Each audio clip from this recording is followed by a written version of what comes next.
선거법이 개정되면서 지난 2020년부터 만 18세 청소년도 투표권을 갖게 됐죠.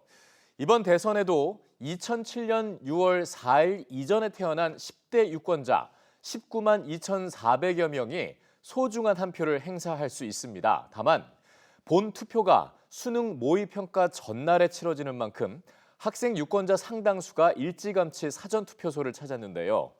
이 고3 유권자들은 어떤 마음으로 투표소를 찾았는지 배아정 기자가 들어봤습니다.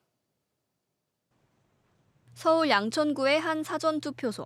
체육복에 책가방을 맨 학생들이 한 명씩 줄지어 들어갑니다.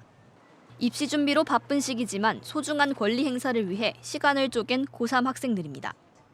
인생 첫 선거가 이제 뭐 국회의원 선거나 그런 것도 아니고 대통령 선거여서 좀 떨리는 마음도 있고 이 선거를 통해서 나라가 좀 어떻게 바뀔지 긴장도 되고.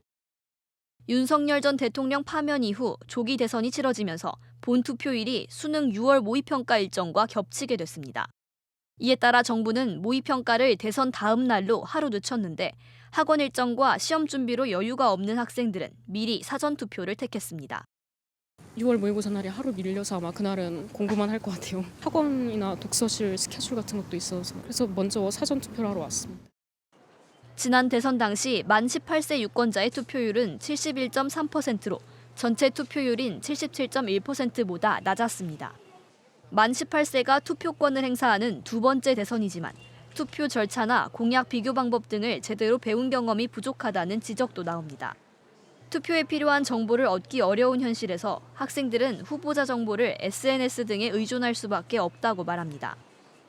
3학년에는 정치화법 시간이 있는데 그걸 선택하지 않은 학생들은 그런 투표 방식이나 그런 거를 접할 기회가 없으니까 약간 한 번이나 두 번 정도는 이제 의무적으로 학교에서 다 같이 들을 수 있는 시간이 있었으면.